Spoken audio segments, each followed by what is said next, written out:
Hello. The world has changed so much from when we were younger to what we are today. And I often think about my grandparents and even my own parents about how everything is just so much different. It's go, go, go, get, and it's really 24 hours a day. And life can feel so overwhelming. It can feel chaotic at times, and you can get really, really stressed out. I know that I did. And it was just like this mouse wheel that I was on. And I couldn't jump off because I'd get tangled in the wheel web. So you have to keep going. And at some point, you have to say, hold on here, folks.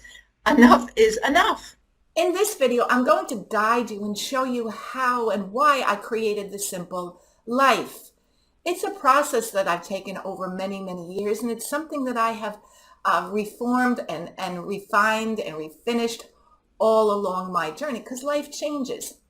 This is the first in a series of 3 videos that I have created for you to help you and to guide you. The second video is of my recipe that I've created for living a simple life. And it has ingredients, as any recipe does. If you're interested in seeing the other 2 videos, well, I have a link below. If you register for it, I will send it your way. So without further ado, let's roll.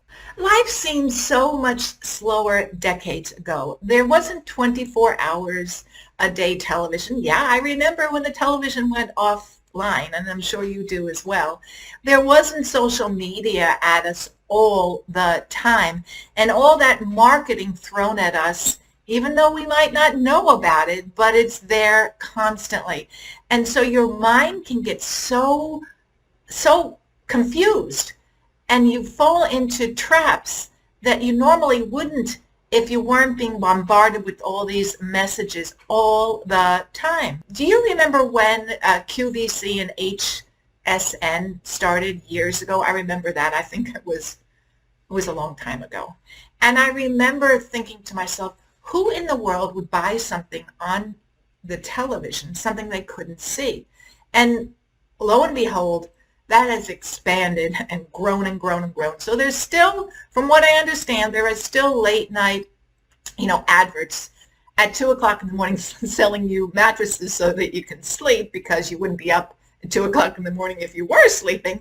But really, it goes on and on and on. And who needs to buy a pair of shoes at 2 o'clock or 3 o'clock in the morning? Let's be realistic here, folks. It's just the world has changed so much. And unless you're aware of it, you can get caught up in the trap. And so that was me. I worked 7 days a week. I worked, oh gosh, I have no idea how many hours a day. Was I productive? That's a different story. That's a different video altogether. But I would work, and then it got to a point that physically I couldn't continue it. So I had to head over to the bed and literally sleep for days on end. I think if I remember correctly, I ordered food and had it delivered, not to my bed, but that's where I went with the food. So I get it completely. It was just go, go, go. And then to satisfy that mindset that I'm doing the best I can, I rewarded myself with stuff. And for me, it was red lipsticks. If I was working hard and felt I needed a reward, red lipstick. If something was going wrong with my work, another red lipstick. If something was unsettling at home, you got it. And it was just on and on and on. Now, I know it's only a red lipstick, but seriously, how many red lipsticks does one girl need? Maybe your vice could be shoes.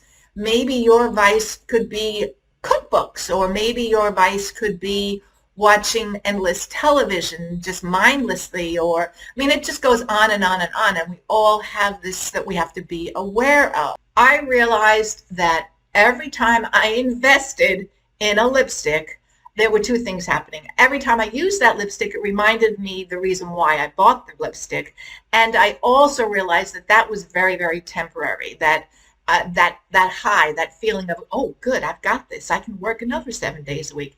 It was short-lived.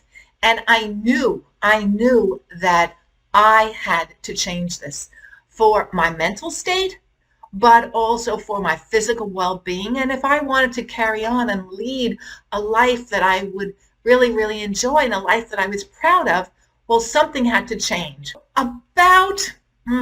About 10, 15 years ago, the light bulb hit me. And so I started to read and I took notes. And I have books and stack loads of books that I took notes from. So I realized that something needed to change. And then on the other side of that coin was I became a caregiver. And I did that for several years. And that experience really taught me so much because I realized that all this stuff that I was gathering was going to stay behind when I was no longer here. And really, did I want to live my life that way? And the answer was absolutely not. I was having no part of it. So I set about creating this lifestyle for myself that I could be less stressed, more relaxed. I could really, really appreciate so much. And I felt good about myself because honestly, I didn't feel good about myself. I was just like a robot working, and not appreciating everything. And I set about finding the remedy to this problem that I created along with the environment that I live in. That's how I came up with The Simple Life.